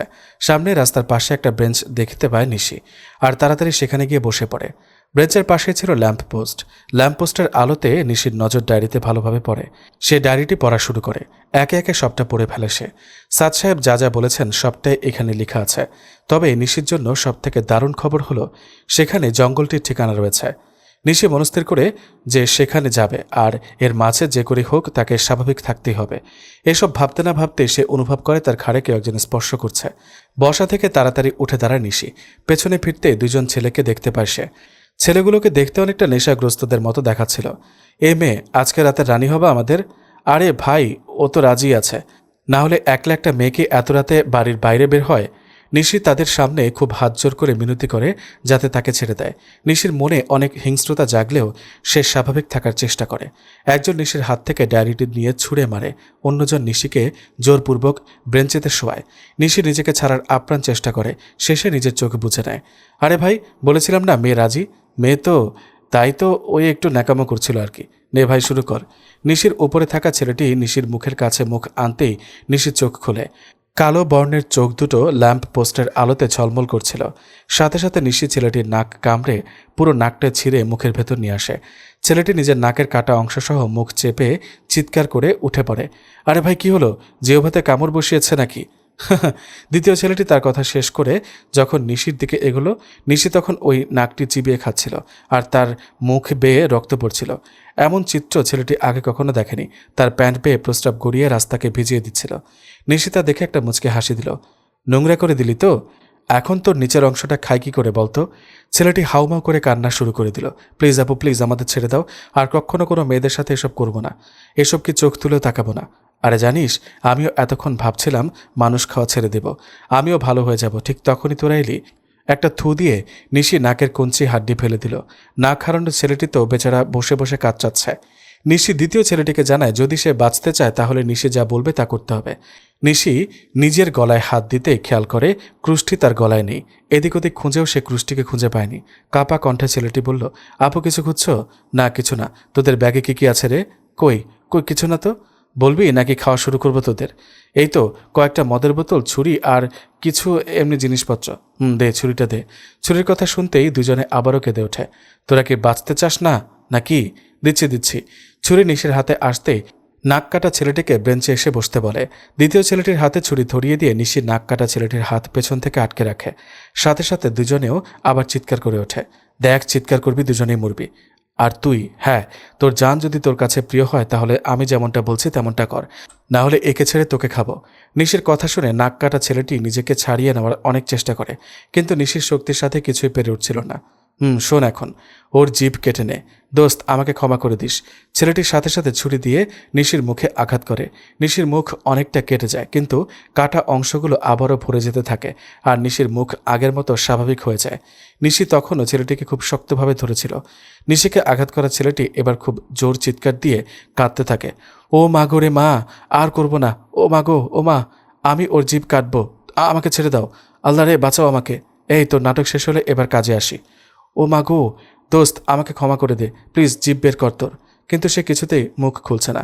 এবার দ্বিতীয় ছেলেটি আর কাটা নাকের অংশে হাত দিতেই সে জিভ বের করে চিৎকার করে, আর সাথে সাথে অন্য ছেলেটি তার জিভ টান দিয়ে বের করে ছুরি দিয়ে একটা কোপ দিয়ে তার হাতে নিয়ে আসে।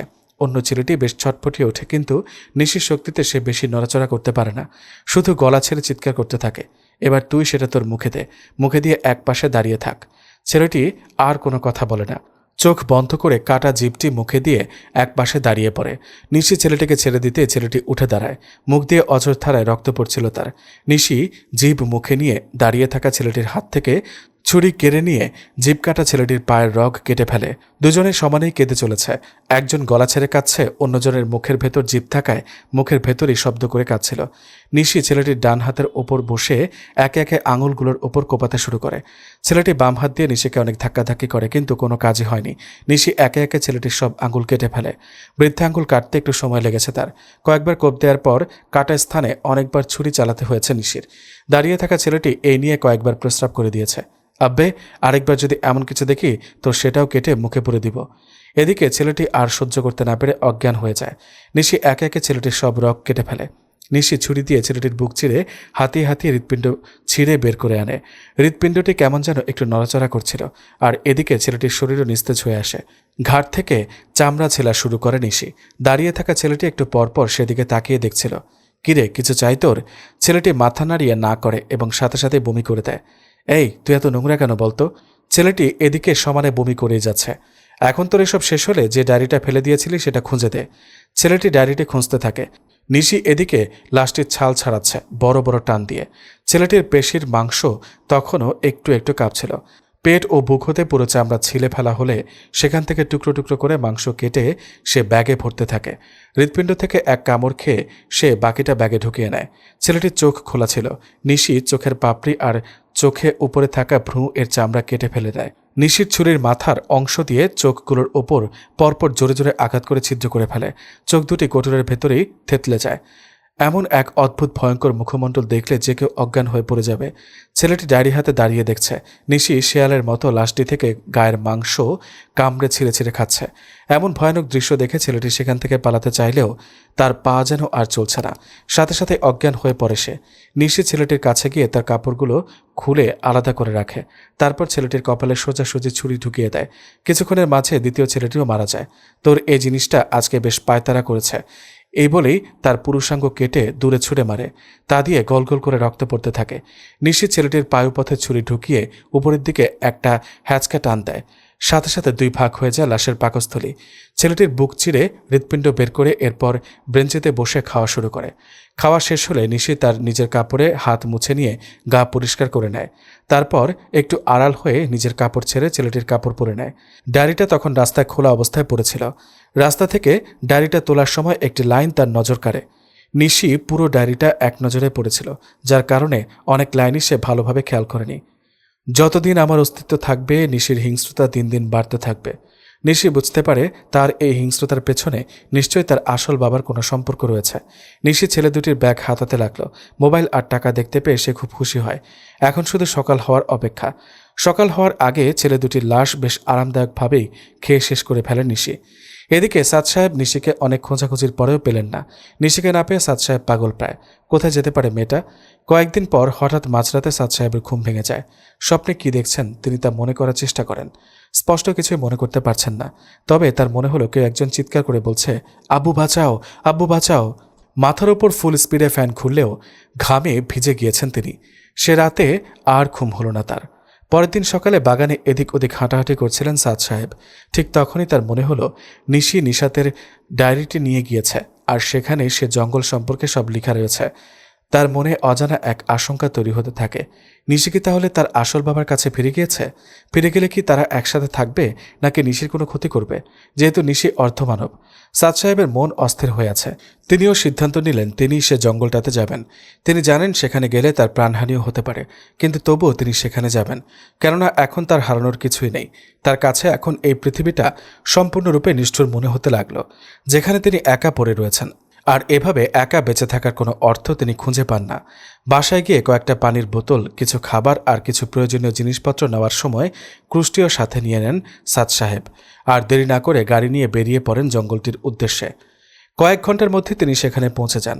ভেতরে গাড়ি নিয়ে যাওয়া সম্ভব ছিল না। গাড়ি থেকে নেমে ভেতরে হাঁটতে থাকেন তিনি। সব কিছু সে আগের মতোই আছে, কিচ্ছু বদলায়নি। দেখে সাদ সাহেব বেশ অবাক হন। কয়েকটা নতুন গাছ ছাড়া আর সব কিছু যেন সাদ সাহেবের চেনা।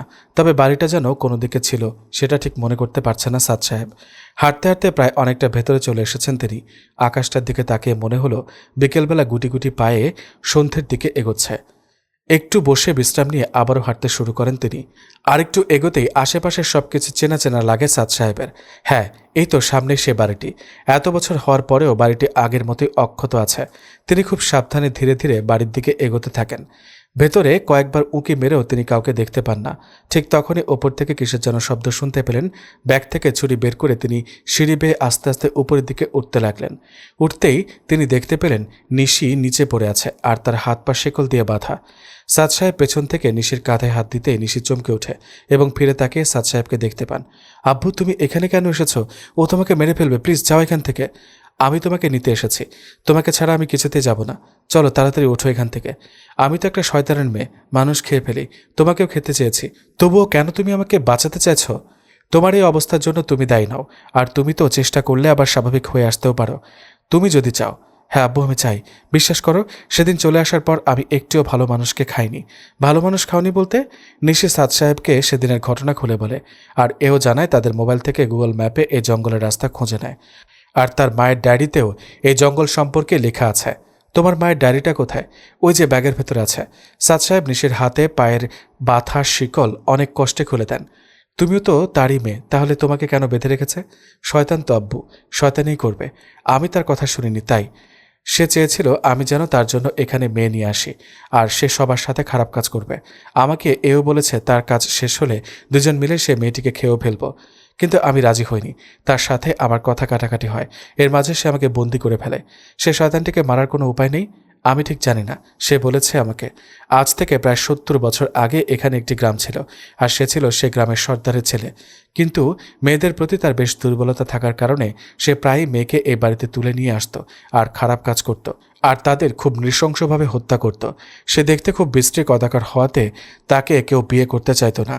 তার বাবা এই ব্যাপারে সবটা জানলেও প্রতিকার করেননি বিধায় গ্রামবাসী তার বাবাকে গণধোলায় হত্যা করে। তারপর তার খারাপ ছেলেটিকে প্রথা অনুসারে কপালে সুই গেঁথে অজ্ঞান করে একটি কফিনের ভেতর ঢুকিয়ে এই বাড়িতে রেখে তারা সবাই বাড়িটি খালি করে ফেলে। জ্ঞান ফিরতে সে নিজেকে বন্দি কফিনে আবিষ্কার করে। একসময় কিছু খেতে না পেয়ে ক্ষুধায় তৃষ্ণায় ছটফট করতে করতে অনেক কষ্টে মারা যায়। তারপর তার অতৃপ্ত আত্মা সেখান থেকে বেরিয়ে শয়তানের রূপ ধারণ করে। একে একে সে গ্রামবাসীর সবাইকে হত্যা করতে শুরু করে, আর বিবাহিত ছেলেদের রূপ ধরে তাদের স্ত্রীদের সাথে রাত কাটাতো। একসময় এই বাড়িটি ছাড়া সব বাড়ি উজাড় করে দেয় সে। শেষে গ্রামটি একটি জঙ্গলে পরিণত হয়। সব কথা শোনার পর সাদ সাহেব বলল, আমাদের মনে হয় এখানে আর এক মুহূর্ত থাকা ঠিক হবে না, রাত হয়ে আসছে। কোথায় যাওয়া হচ্ছে শুনি? পেছন থেকে কথাটি শুনে দুজনেই বেশ চমকে যায়। পেছনে তাকাতে তারা দেখতে পায় একটি কঙ্কালের মতো মানুষ, যার গা দিয়ে পচা মাংস খসে খসে পড়ছে, আর তার কপালে একটা ছোট ফুটো দিয়ে হলুদ রঙের হালকা আভা বেরিয়ে আসছে। গন্ধে সাদ সাহেবের বমি চলে আসে। দেখো, তুমি আমার সাথে যা ইচ্ছা করো, কিন্তু ওনাকে যেতে দাও। হ্যাঁ, সাদ সাদ সাদ, আমি জানতাম তুমি আসবে। শুনেছি তোমার নিশাত নাকি মারা গিয়েছে। বুঝলে, সেদিন তোমার নিশাতকে কাপড় খোলার সময় দেখে ফেলি, আর যেহেতু আমার বাড়ি, তার উপর একটু তো আমার অধিকার ছিল। শয়তান, তোর কারণে নিশাত আজ বেঁচে নেই। সাথে সাথে সাদ সাহেব শূন্যে ভেসে ওঠে। সাদ সাহেব নিজের গলা চেপে ধরে আছে। নিশি দৌড়ে শয়তানটির উপরে ঝাঁপিয়ে পড়ে। দুজনেই গড়িয়ে নিচে পড়ে যায়। সাথে সাথে সাদ সাহেবও উপর থেকে মাটিতে আছড়ে পড়ে। তিনি দৌড়ে নিচে আসতে দেখেন নিশির উপর শয়তানটি বসে অনেক বড় মুখ করে নিশির মাথা তার মুখের ভেতর ঢুকিয়ে ফেলতে থাকে। সাদ সাথে সাথে সেখানে পড়ে থাকা ভাঙা টেবিলের কাঠ দিয়ে শয়তানটির মাথায় জোরে আঘাত করে, কিন্তু তাতে কিছুই হলো না। নিশিকে ছেড়ে এবার সে সাদ সাহেবের দিকে এগোতে থাকে। এদিকে নিশিও বেশ হিংস্র হয়ে ওঠে। নিশি শয়তানটির উপর ঝাঁপিয়ে পড়ে গা থেকে ঝলসে থাকা মাংসগুলো টেনে ছিঁড়ে খেতে থাকে। শয়তানটির চিৎকারে নিশি আর সাদ সাহেবের কান যেন ফেটে আসছিল। নিশি তার কপালের ফুটোটায় হাত রাখতে শয়তানটির আর্তনাদ করে ওঠে এবং নিশিকে দূরে ছুঁড়ে মারে। নিশি একটু দূরে গিয়ে মাটিতে আছড়ে পড়ে। সাদ, তোর জন্য নিশি আজ আমার মেয়ে হয়ে আমার উপর আক্রমণ করলো। ভেবেছিলাম দুজনে মিলে পৃথিবীতে রাজ করব। আজ তোকে আমি মেরেই ফেলবো। নিশি উঠে শয়তানটির উপর আক্রমণ করতে আসলে শয়তানটি ততক্ষণে সাদ সাহেবকে নিয়ে গোল গোল ঘুরপাক খেতে থাকে। নিশি কিছুই দেখছে না, মনে হলো একটি ছোট্ট ঘূর্ণিঝড় সেখানে উঠেছে। একসময় দেখতে পায় তারা দুজনেই দুই দিকে ছিটকে পড়ে আছে।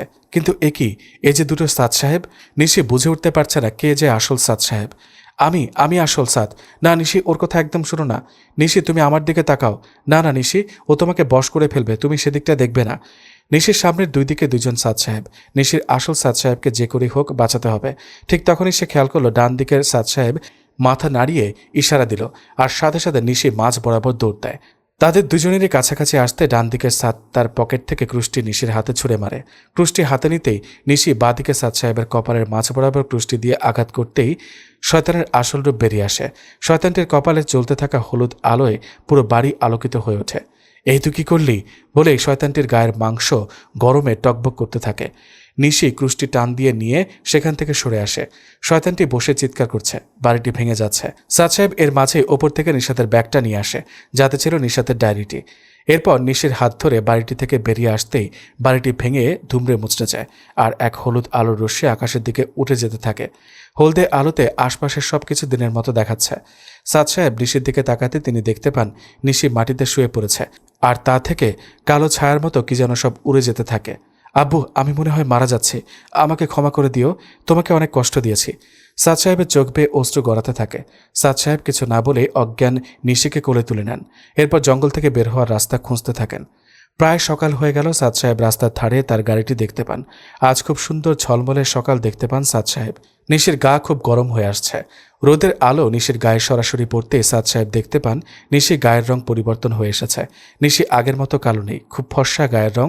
চেহারার দিকে তাকাতে তিনি যেন হুবহু নিশাতকে দেখতে পান। নিশাতের মতোই দেখতে হয়েছে নিশি। নিশি আস্তে আস্তে চোখ খুলে দেখে সাদ সাহেব গাড়ি ড্রাইভ করছে। আব্বু, আমরা পেরেছি। খুশিতে নিশি পাশ থেকে সাদ সাহেবকে জড়িয়ে ধরে। সাদ সাহেব গাড়ির ভেতরে থাকা লুকিং গ্লাস নিশির দিকে করে দেন।